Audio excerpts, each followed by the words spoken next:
the amazing and wonderful Wendy Cadbury. Oh, sorry.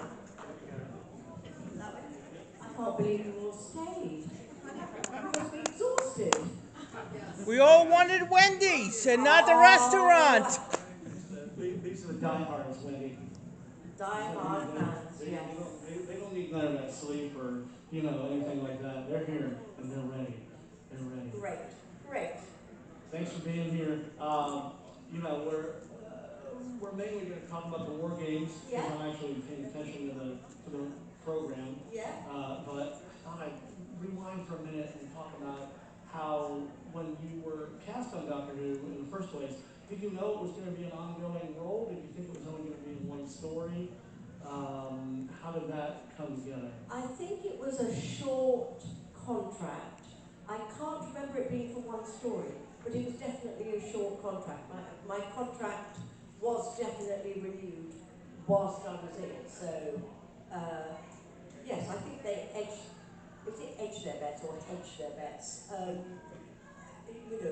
If I'd been absolutely awful, they would have been able to get rid of me. But anyway, they didn't, luckily, and they extended my contract. Yeah.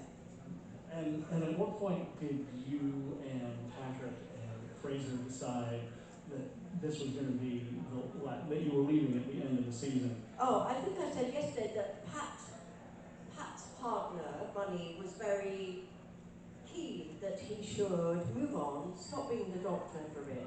Really, she felt he'd done playing the Doctor for long enough, and also Pat was quite tired. So that was how that started to come about. And then Fraser's agent was also quite keen that he should move on because he had been in it a while. And so Pat decided to delay his departure until Fraser went. And then I went, woo, what about me? So then I said, well, obviously I'm not. They said, well, you'll stay on. I said, no, I won't stay on. I won't stay on without Patrick and Fraser. It could never, ever be the same. It couldn't possibly be the same. However good an actor came in to play the Doctor, it would never feel the same to me. So that's how we all came to leave on the same day. Yeah, and obviously you all had that chemistry together on screen, and it would be hard to reproduce that. Yes, exactly. It would be possible, but you don't know. And we didn't know that John was coming in at that point. He hadn't been actually cast when we left. So, no, it would have been a risk. And also we were young. Well, I was young, Fraser was youngish. And we got other things to do, Yeah. And you could hopefully, take some of the cred that you earned from Doctor Who and move it to something else. Of course. Yeah. Absolutely, yeah. So apart from the war games, did you have favorite stories from that season that you were in? Mind Robber was always a favourite of mine, I think because it was so very different. It's really interesting how, if you don't see something for many, many years, in your head, in my head, it looked amazing. That forest of letters in my head looked incredible. And then I watched it many, many years later, and I thought, it's a bit wobbly, and it doesn't look quite as good as I thought it did. I still love it. And I still love the actual story. And a really wonderful one, actually. This was the story that Fraser got chickenpox. And I can remember Terence sitting on the edge of the set going, ooh, what are we going to do? We're going to have to sort this out because obviously he couldn't come to work. And very quickly they were looking for someone to take his place. And I always say to Fraser, when you were away, we got a real actor in. He knew I was saying it in jest. It was all right, we're friends. But it was the best story. It was the easiest story in which to have a hiatus like that. And Terence rewrote it, and we put his face together wrongly, and there was Hamish Wilson, you know, so it was pretty clever, I thought. Really clever. What I will tell you is my friend Adrian and I actually watched, we watched old Doctor Who, classic Doctor Who with a friend of ours who had seen all of the new show. Right. And we're kind of introducing him to different, and we recently did watch The Mind Robber. Right. And he loved it. Really? He thought it was great. He didn't talk about the wobbly forest or anything like that. He just loved it. It blew his mind. It Yeah. blew his mind because it is such a great original Yes. idea. Yes. You know, that you know, even today can look past those couple of wobbly moments where you say, here's the imagination that's behind it. And it sort of all added to the charm after all, I think. You know, what we had back in the day, all we had actually were really good stories and really good actors. Because, you know, we didn't have special effects. We did, but they weren't that special, if you know what I mean. But we did the best we could with what was available at the time. But the stories, I think the stories really hold up. I really do. And it's quite sad because I think I was talking to Russell, I think it was Russell, about when he was talking about colorising this one. And I said, does it have to be? And he said, unfortunately, young people don't like black and white. They won't engage with black and white. I think that's really sad. Really sad. Because there's good stories there.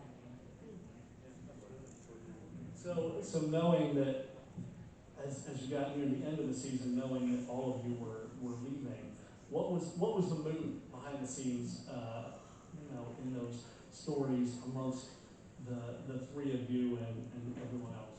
Well, the start was, because we did quite a lot of filming, obviously, as you know, from our exterior stuff.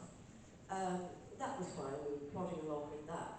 And then, as you also know, we recorded episode by episode and chronologically within that episode. So, as the story went, as the 10 episodes went on, you really got to about 5, then you got to 6, and you were just like, I've got a lot to go now, and then it was 4, you know, and you just got a little bit more sad as it went on. And the last episode, those scenes of us leaving, we were really sad, definitely really, really sad. It was the end of something that had been really special to all of us, so yeah, it was a sad time. And when they told you that the last story was going to be 10 episodes, what did you think of that? I mean, that's longer than any other second Doctor story that had ever been done. Yeah, well, I think what had happened was we'd lost a story. I think there were going to be 2 stories in there, and suddenly one of them they wouldn't do. And I don't know whether it's the one that Fraser found in his attic or in his garage or somewhere, called Prisoner of something. Prisoner of Time. Yeah. That was going to be done, and I think the powers that be thought it was too funny, too comedic, and didn't want to do it in the end. So we didn't know any of this at the time, I might tell you. We weren't ever party to any of these changes, because why would we be? We were handed our scripts for whatever story we were doing next. We weren't part of the drama that was possibly going on behind the scenes with taking stories out and putting new stories in. So a 10-parter seemed like a lot, but it seemed at the same time quite a good thing for a last story. I personally, having seen it, think it's possibly too long. I think there's a bit of padding in it, stuff that could have been done a bit, I reckon it could have been 8 episodes.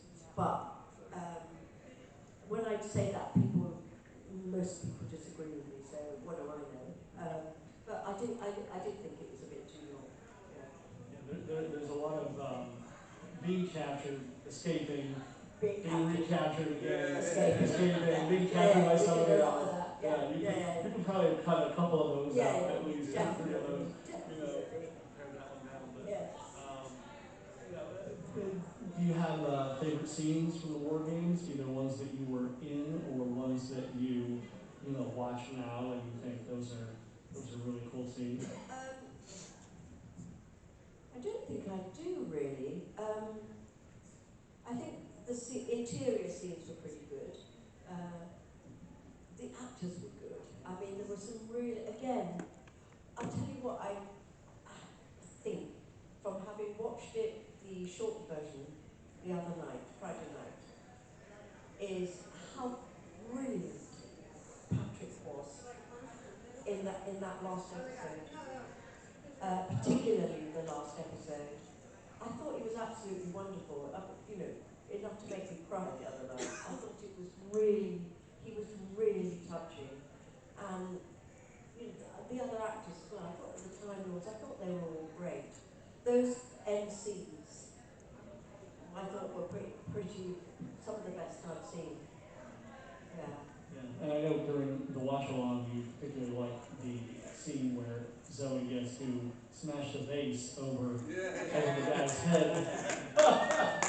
Isn't it funny how in TV or film, when they smash something over somebody's head, they're just unconscious. Like they never go, ow! And they never And neither punch does the or person, anything. no, neither does the person doing the smashing do anything other than ooh, like that, and somebody's on the floor. Yeah. I mean, Yeah. really. But when we did the commentary for this colorization, and Russell was there, he said, "Oh, this is it. This is one of the greatest moments in Doctor Who history." And I said, "What is it?" And he went, "You'll wait and see." And then it was that. And I went, "Oh no.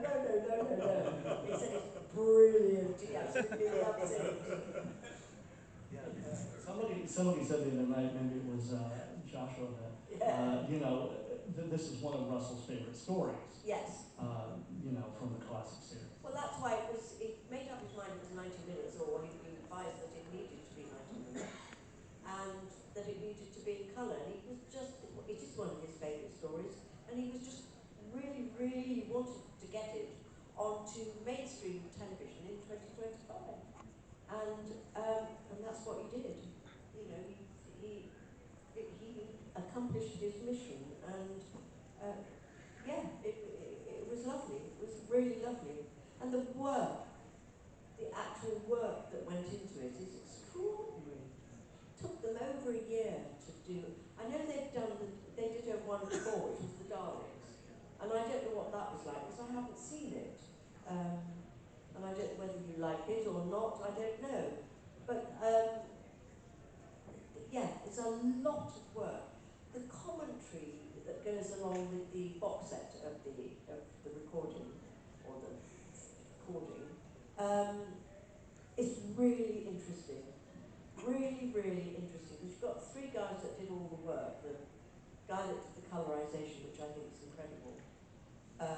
The guy that did, Mark Ayres, who did the music, who really tinkered with the music and made, some really subtle but lovely changes. And then the guy that did the actual editing, which was painstaking, apparently. Fascinating to listen to them all talking about the process that they went through. Yeah, so, in fact, I was so fascinated that I think it was Nick Briggs who was recording it, said at one point, sorry, can we stop? She said, "When? Is there any chance you could say something? This is a commentary." Because I was so busy listening and fascinated by what they were saying, I forgot to talk. But, if you ever get a chance to hear the commentary, it's really interesting. Were there parts of the story that were cut out that you wish that had stayed in there at all? Not really. I think I'd have to watch the 10-parter now to remind myself of what's gone. Because just seeing it, I can't really remember what's gone. I mean, I know obviously it's different. Obviously there's stuff gone, and obviously there's new stuff at the end.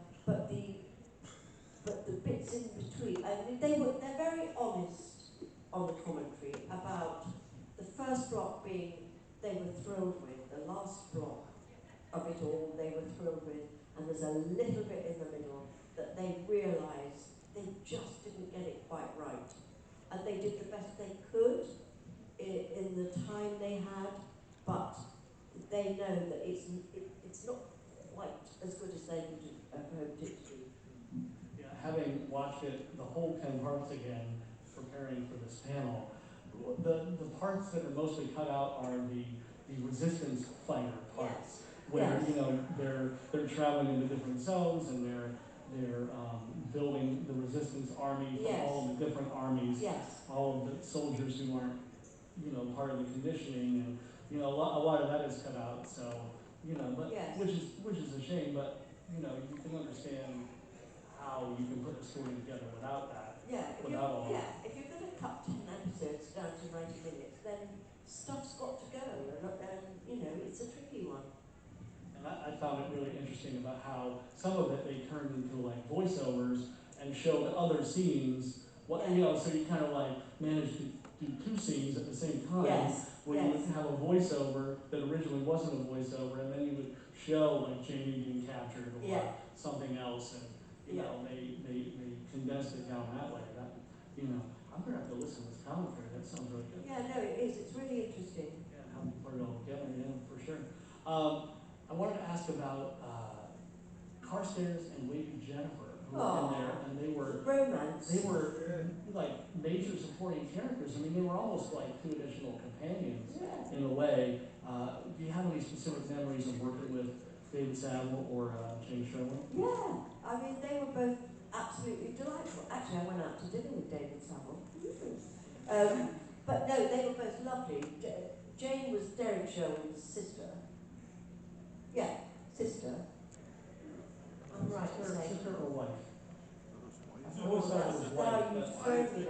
Right. Wife. I thought it was Was wife. she his wife? Pretty sure. Was she? Okay, I take that back. Jane was Derek's wife.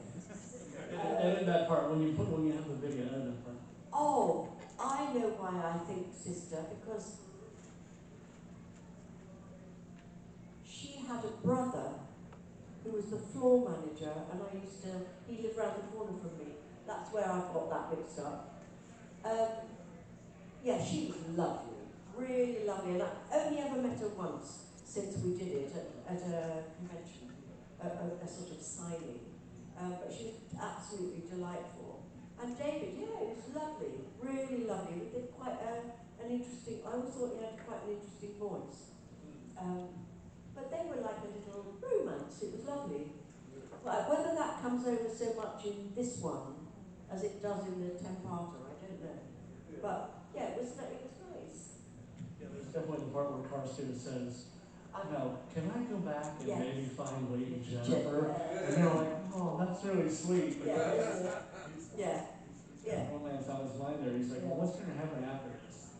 Maybe we go out to have some coffee or something. Look, there they are. There they are. Lovely.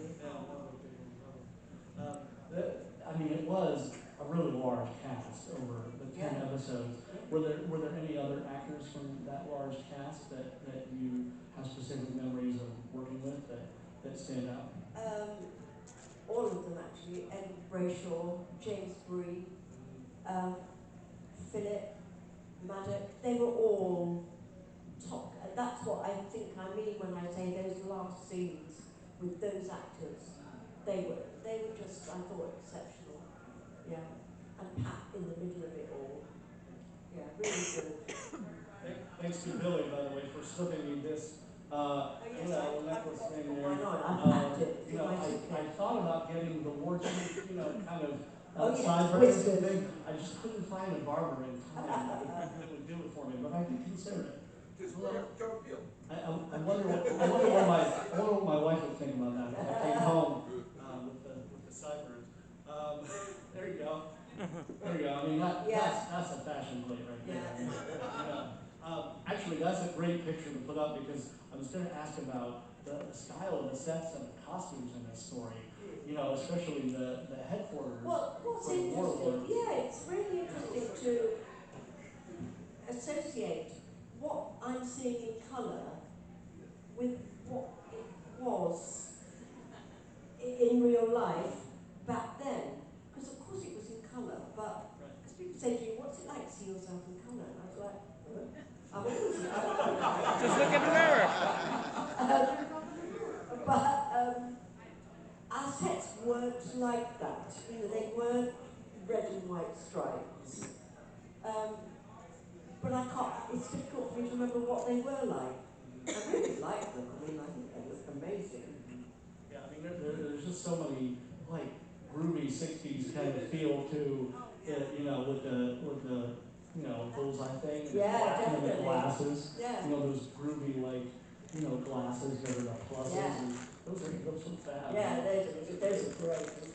But the colorization is amazing, isn't it? The guy actually that did colorization, I think, lived quite near to where we actually filmed that all those years ago, and I think he went out into you know, to look at to photograph and film the actual stones and the rocks and you know, what was around there, so that you could get a real feel. But one of the most impressive things, I think, is the skin tones. I think his skin tones are really lovely. I'm not 100% sure, and I did say that to them, that my scarf was that purple. It might have been, and Fraser couldn't remember either.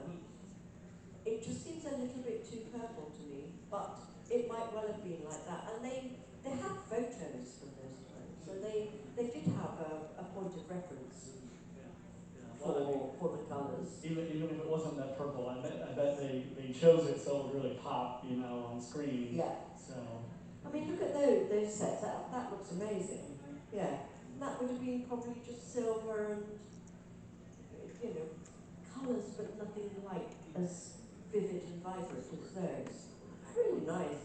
I've read that they had to use different colors, you know, because they would stand out better in black and white. And Yeah. you'd be surprised at what color some of the things actually were Yeah. on set, right? Yeah, no, absolutely. Certain colours. Green is a colour that they use a lot for. You know, you hear about people filming on with a green screen, and it's because it takes out everything somehow. I'm not technical at all, but there's something about green and a green backdrop that that they can film more easily. So yeah, and I think if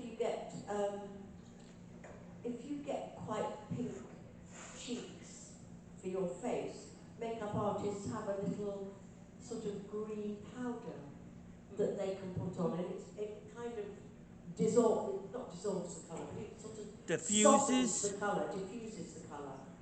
Yeah. Yeah, things we don't think about now that we see everything Yeah. on TV in color, but, you know, back in the day, we would have to think about how would this look in black and white. I mean, I know it's kind of a bit wobbly, but I do feel for actors now that have to film with green screen or